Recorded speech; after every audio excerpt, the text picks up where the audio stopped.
tempat lain. Jadi ada persoalan-persoalan ini membuat buruh sektor ekonomi kreatif 85% mendapatkan upah di bawah upah minimum.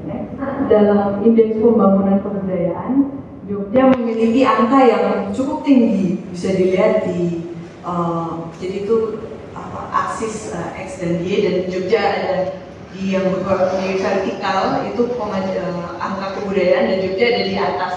Jadi sebenarnya indeks pembangunan kebudayaan itu sangat tinggi dibandingkan dengan daerah-daerah lain, tapi kemiskinannya juga tinggi. Dan berdasarkan survei yang juga kami lakukan dalam serikat kami, banyak dari pekerja yang bekerja di ekonomi kreatif di Yogyakarta, upah yang diterimanya masih sangat rendah dan sebenarnya tidak cukup untuk menjalani hidup layak di kota itu. Sebagai tawaran diskusi, dengan upah yang rendah, indeks pembangunan kebudayaan Jogja itu sudah tinggi. Bagaimana jika ada upaya yang lebih struktural dan lebih sistemik untuk membantu mendorong pembangunan kebudayaan, dan itu berbasis kesejahteraan pekerja-pekerja di budayanya. Bahkan mungkin itu bisa lagi mendorong lebih jauh indeks pembangunan kebudayaan Jogja mungkin akan lebih tinggi lagi, atau bahkan lebih berkelanjutan karena kesejahteraan dari pekerjanya pun terjamin. Next. Di sini ini salah satu contoh misalnya bagaimana citra kota, citra provinsi ini dikenal sebagai kota festival, kota event, tapi juga dikenal sebagai kota libur atau pekerja-pekerja musiman atau berbasis proyek yang bekerja dari satu event ke event lain.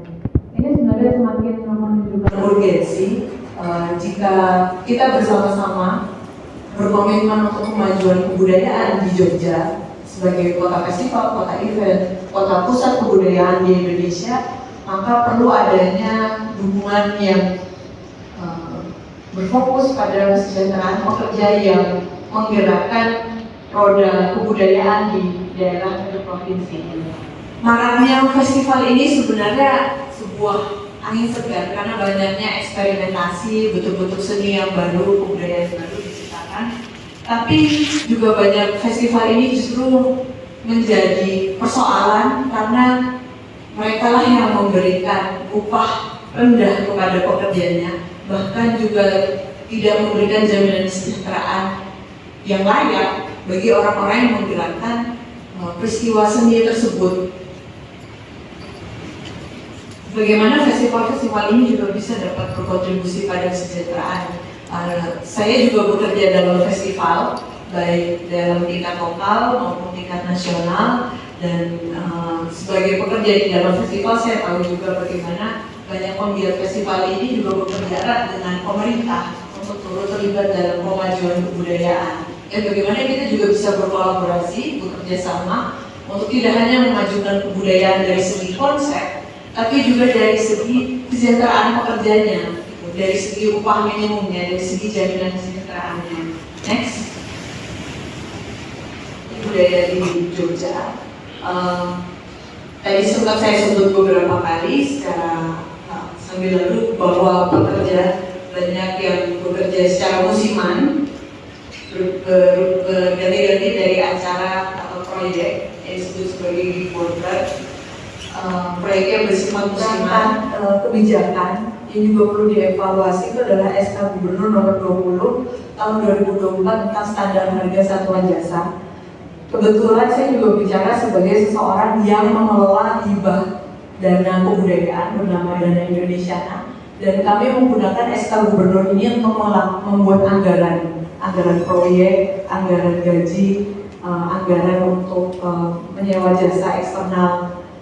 Masalahnya adalah karena meski ini adalah perangkat kebijakan yang sangat bermanfaat karena semuanya ada ukurannya, tapi ukuran ini dibuat dengan standar yang tidak jelas gitu. Misalnya yang contohnya itu sutradara internasional standarnya 20 juta, tapi kurator internasional standarnya 5 juta. Apa yang membedakan antara sutradara internasional dengan kurator internasional ketika dalam festival atau dalam peristiwa seni atau dalam proyek jam kerja mereka sama?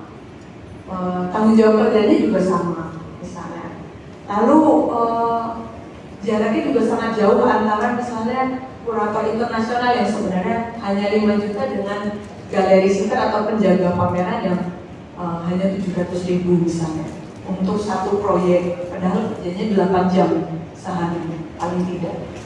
Nah, ini yang juga perlu dievaluasi dalam rekomendasi kami tentang SK Gubernur yang banyak juga digunakan sebagai acuan untuk anggaran pengelolaan proyek atau peristiwa seni kebudayaan. Next, pertanyaan kami adalah untuk mengevaluasi satuan harga jasa ini, bagaimana mengevaluasi ini dengan menghubungkannya dengan realitas kehidupan sehari-hari dan angka hidup layak yang perlu kita capai melalui upah minimum. Ini yang poin evaluasi yang menurut kami sangat penting. Next.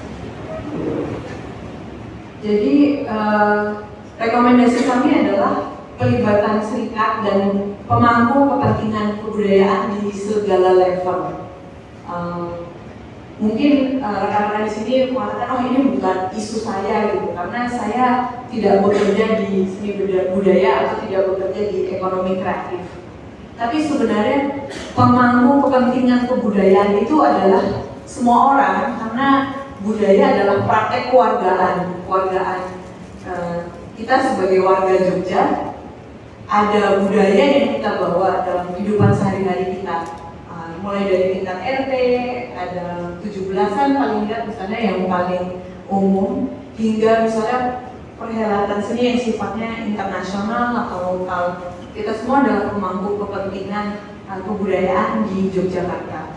Bagaimana pelibatan serikat dan pemangku kepentingan di segala level ini juga turut bisa mendorong perubahan dari sisi perangkat hukum dan kebijakannya hingga upah minimum yang layak bisa terlaksana di Yogyakarta. Kami juga mendorong penggunaan KHL sebagai dasar tarif, tapi juga KHL seharusnya tidak menjadi upah minimum yang dasar yang harus dipenuhi, tapi perlu juga didorong untuk lebih dari itu, karena adanya kebutuhan yang berbeda antar sektor dan antar keluarga dan konteks perhelatan yang berbeda kebudayaan di Jakarta. Next, selanjutnya slide terakhir. Ini slide terakhir dan mungkin yang bisa saya tekankan dan mungkin untuk menjembatani ke pembicara yang selanjutnya adalah bahwa kebudayaan tidak pernah hanya soal kebudayaan dan pekerja budaya, tapi kebudayaan itu dihidupi. Itu kenapa hidup bermartabat, hidup sejahtera adalah kunci dan dasar untuk kemajuan kebudayaan yang lestari.